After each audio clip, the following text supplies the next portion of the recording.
Hey everyone, Anthony here. If you clicked on this video, you are looking for the free course. That is what this video and these series of videos that I'll be uploading over the next few days are going to be. I saw this video from another YouTuber, I won't say who it is, and it was another free course. And the truth is, a lot of these gurus and YouTube talking heads will feign complexity through length to make it seem like they are providing an exorbitant amount of value, when in reality, the value of a course is how quickly it can teach you to go from point A to point B. So you don't need another 18-hour course to start dropshipping. You just need to know what things you need to do to actually achieve your goal. So if your goal is to start an e-com brand or to start a dropshipping store, you need to know how to do that as quickly as possible, and everything else can go. And that is the purpose of me uploading basically my complete course that people are already paying for and uploading it to YouTube for free. Now, I'm not going to upload the entire course, I can't guarantee you that, but I am going to upload the complete full module of product research, which has a few hours of videos, complete written guides, and step-by-step instructions that are going to teach you how to find your first winning product criteria, how to pre-validate products so you're selling things that have proven demand. And I'm going to be uploading that onto my YouTube channel for completely free, so that way you guys can see the value of the course, you can experience the value firsthand, and most importantly, you can learn exactly what to focus on when it comes to finding products that, again, are going to get you as quickly from where you currently are to where you want to be. So if you want an 18-hour course padded out with really nice Canva presentations, definitely click away from this video, because there's plenty of other people who will upload 20, 30, 45, 60-hour courses. I think the next one will probably be a 100-hour course. But if you just want to learn how to do and start an e-com brand and start a dropshipping store as quickly as possible, and like literally a few hours, like probably less than 2 hours it'll take you to get through the entire first series and first module, then go ahead and watch the rest of this video. Stay tuned for the rest of the uploads in this product module series. I'm going to be uploading the videos one by one and put them in a nice playlist so you can watch them in sequential order. So hope you guys enjoy the course. Hope you get tons of value out of this. Again, if you want a free one-on-one coaching call with myself, if you want to get access to daily group coaching with me where we can jump live, go through ad accounts, go through stores, if you want access to thousands of dollars worth of paid tools, you want the complete masterclass, you want XYZ, I could list out all the bonuses, free shared spy tool accounts, etc. Then hit the first link in the description and hope to meet some of you guys inside the community. But if not, enjoy this free course, enjoy the value, stop watching course videos and take action, okay? All right, enjoy the course, and hopefully I'll see some of you inside Crtieria. Yo, what's going on, guys? Welcome to one of the most important lessons in the course, proven product selection, winning product criteria, and an overview of how to select a product to sell. So I put together a document that's going to describe in detail and demonstrate the most important criteria that I use and that I teach all my students to use when looking for products to sell. It tries to make this as simple as possible and as short as possible so that you can start looking for products right away and you know exactly what to look for when you're doing your product research. Okay, so without further ado, let's go ahead and get started. As always, do not skip this lesson, read it from start to finish, and bring any questions that you have to the weekly Q&A call. Okay, so a quick introduction. This lesson will demonstrate a series of criteria to use when taking the first actionable step towards building your e-commerce dropshipping business, and that is selecting a product to sell. 80% of your success is going to come from picking the right product at the right time. The cornerstone of a successful dropshipping business is the product. Okay, so think of the age-old adage, you can't out-train a bad diet. Similarly, you can't out-advertise a bad product. Okay, so 80% of your success in dropshipping, as a dropshipper, I'm not talking about a legitimate e-commerce brand, as someone who's trying to enter into e-commerce through dropshipping, 80% of your success is going to come from picking the right product at the right time. Yes, you can go after saturated products. Yes, you can take a quote unquote saturated product and revive it with better offers, with a better angle, with advertorials and VSLs. Yes to all of those questions, but as a beginner, your fastest results your most effective results are going to come from picking the right product, of just knowing exactly what kind of product to pick. Because the truth is, you can pick the right product and have subpar creative, a subpar offer, and just by having the right product, you can actually get to $3,000, $5,000 a day relatively easily. Now imagine you pair that with a good offer, right? A unique one-of-one offer. You pair that with strong creative strategy. You pair that with advertorials and VSLs. You pair that with a back end in email marketing. That is what gets you to 100K a month in 30 days, and I've seen it. Okay, so let's go through the criteria, and I tried to make this, again, as simple as possible so that you can follow along and you know exactly what to look for when you're doing your research. Okay, so the first criteria that we look for is high performing ads, and this is the first and arguably most important criteria.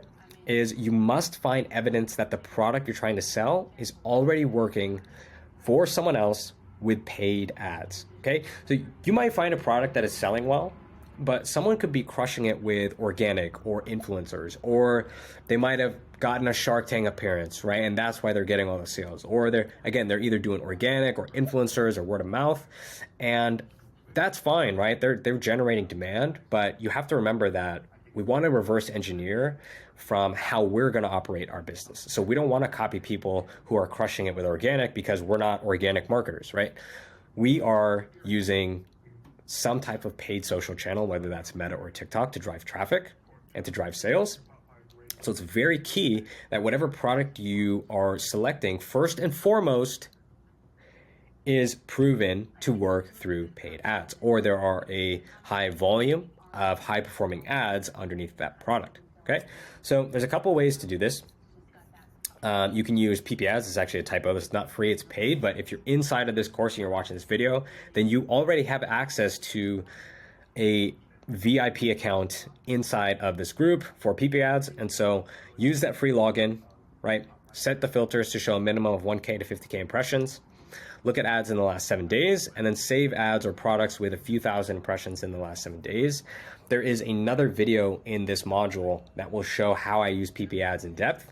But as a high level overview, we're looking for ads with impressions in the 1,000 to 50K range in the last 7 days.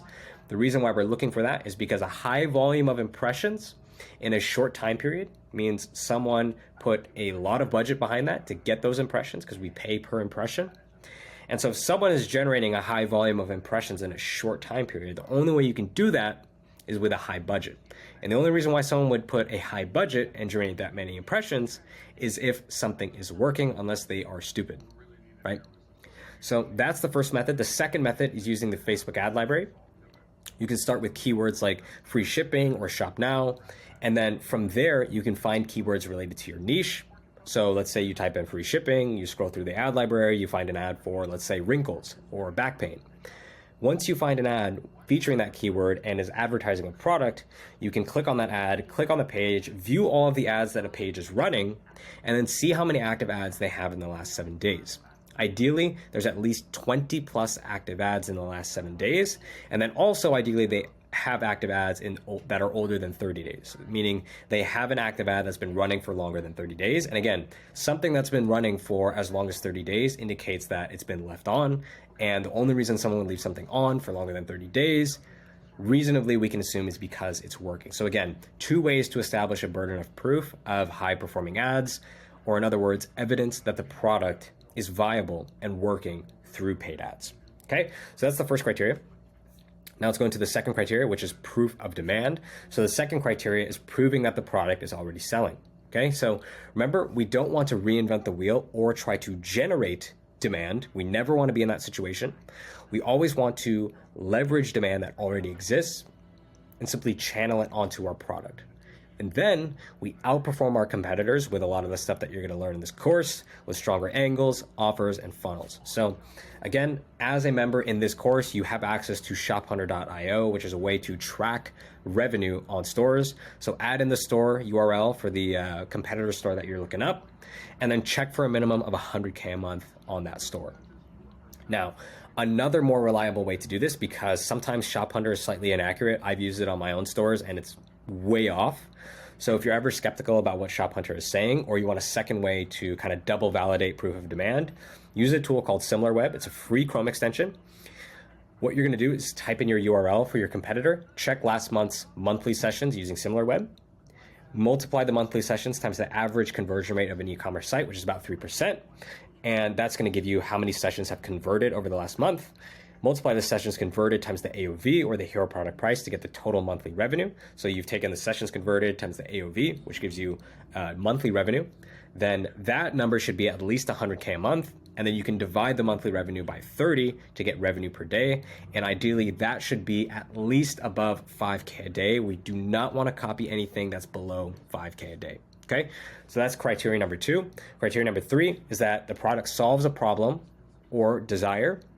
And then key here is with urgency to be solved. The third criteria is the product has to solve a problem and or desire, but it actually has to be a problem that people want to solve, right? There's urgency to be solved. Okay, so an example is, I really wish my car had heated seats.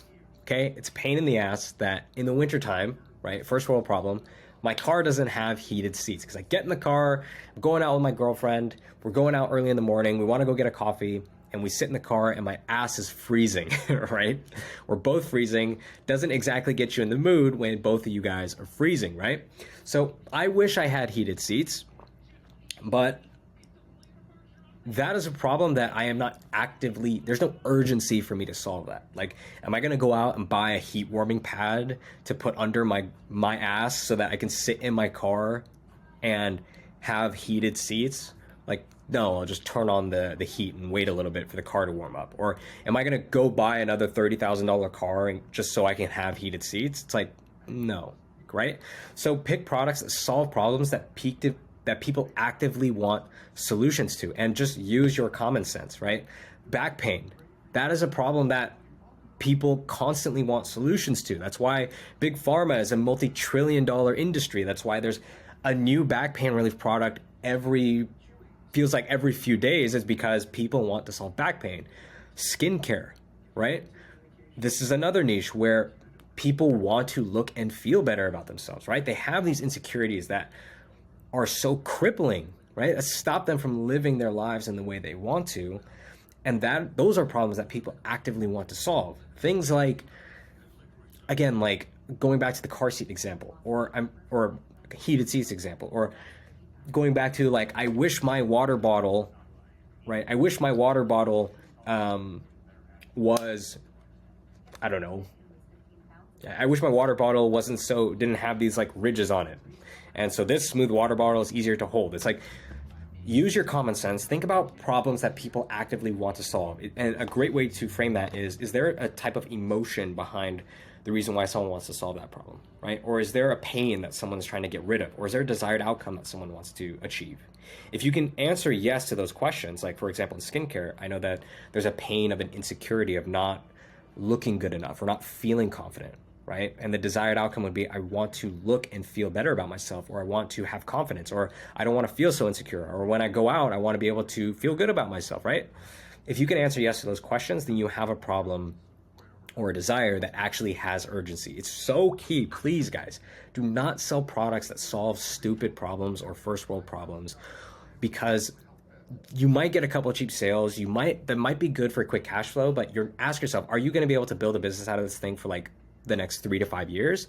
Chances are, if you're selling a food bowl for a baby that prevents the cereal from like spilling out, and it's like this cheap plastic piece of shit, chances are that the urgency to solve that problem is not high, okay?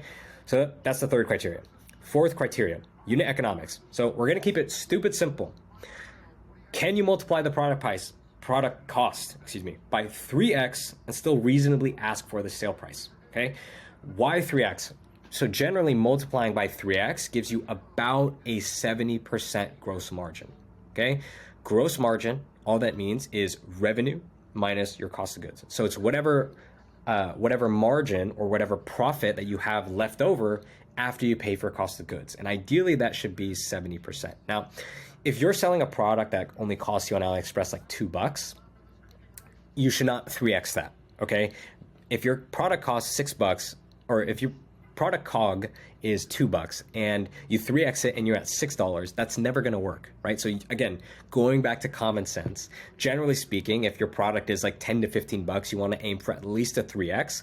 But the further down you go, or the lower your cost of good, the more, the higher of a multiple you can give to that cost of good, because the discrepancy between what it costs to manufacture and what the average seller in the market sells for is usually acceptable to be a lot higher. So if you're selling like a skincare, let's say like a disposable skincare makeup wipe, or a pack of like skincare masks, disposable masks, those generally cost only a few cents to make, but you'll never see people selling them for like $4 or $5, right?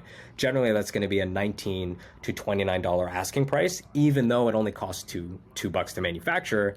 So you can get away with 10 to 15x multiples of your cost of good, but that's because the perception of value, or the discrepancy between the cost of good and the sale price, it's okay for that to be higher. But if you're getting into like back pain products, or you're getting into like, home decor items, or let's say clothing, for example, like it's very difficult to justify a $10 sweatshirt and selling that for like $80. It's very difficult, right? Because the market is generally used to a certain price point. Okay, but generally speaking, a 3x on the price, and then see how much margin you have left over, ideally 70% plus. If you can get to 80 to 90%, that's even better. And then gut check, right? So see what other sellers are asking for the product that you're gonna sell, and then are you within a reasonable range, right? Just do a quick gut check. Again, a lot of this is gonna come down to common sense. If you have a skincare mask that costs you $2, right, on AliExpress, and you see most of your competitors selling it for $19 or $29, and they might do a bundle, like a 2 for $39 bundle, or buy 4 get 6 free for like a $60 bundle. Don't go out and sell the single mask for $80, right? Or don't go out and sell 2 masks for $60. Like, check what other sellers are selling for it. You don't always have to come in cheaper than them, but just know that if you're selling a similar product, chances are people have seen your competitors or have seen a similar product, and so they know more or less what is a reasonable price to ask for, right? So try and stay within that range. And if you find that you have a product, like you'll see this with like, there's a popular product like the Vac, right? It's a vacuum backpack that costs like $60 on AliExpress. To get a 70% margin, you'd have to sell it like $200. Is that reasonable? If not, then move on to another product, right? If you can't 3x the product price and stay within a reasonable range, just move on, right? And then the third question is, could you bundle this product and make more? So bundling is a great way to get more dollar profit margin per order, because you can sell people more products at a discount or a bundle, and you'll take home a slightly lower percentage gross profit, but you'll actually make more gross profit in terms of dollar amount.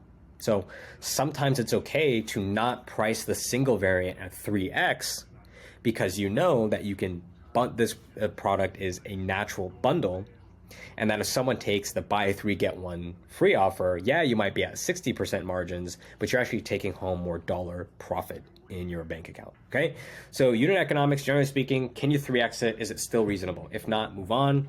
If you can, then move on to the next criteria.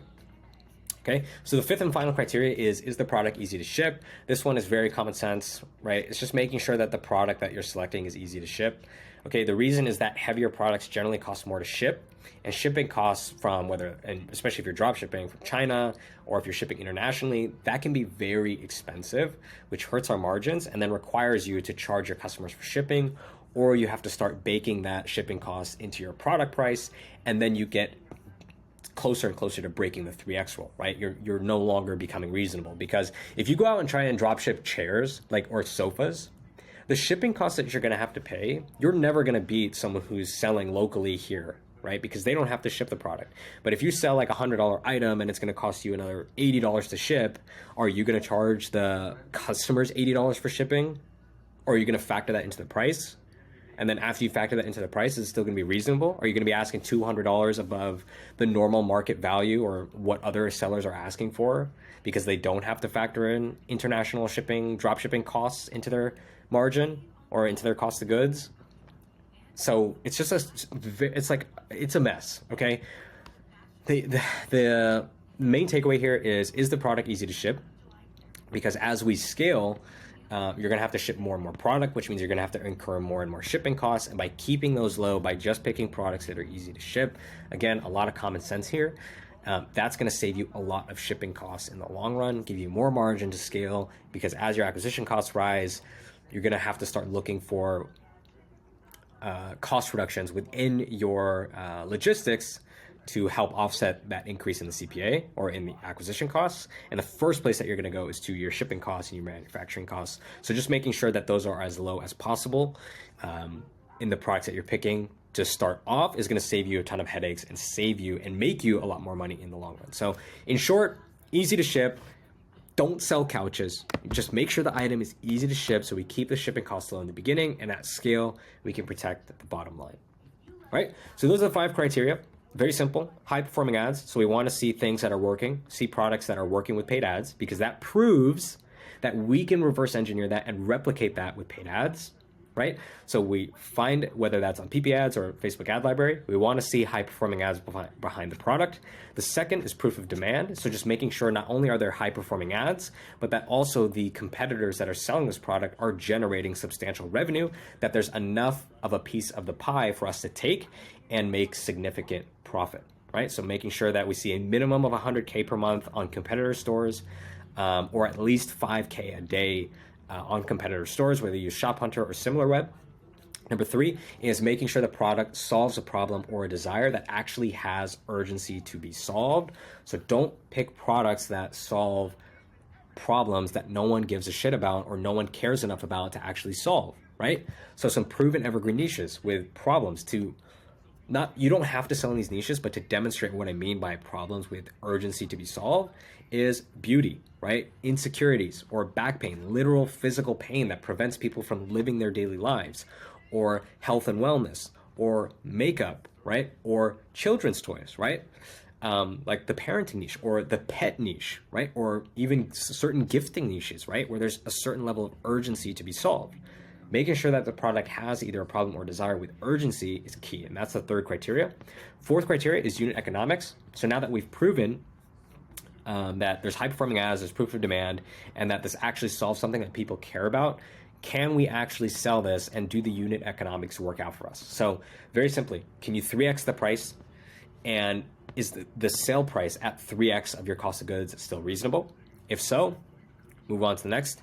If not, scrap, right? The unit economics is almost like the final kind of criteria, or like the final gate, if you will. If it does not have unit economics, none of these matter, right? None of the other criteria matter if you can't make money when you sell the item, okay?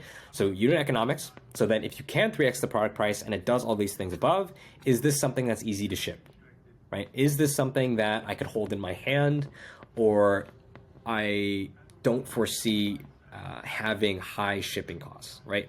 In other words, is this not some piece of furniture or a couch or some lawnmower or giant home improvement item that is going to cost me $40 to $50 to ship, okay?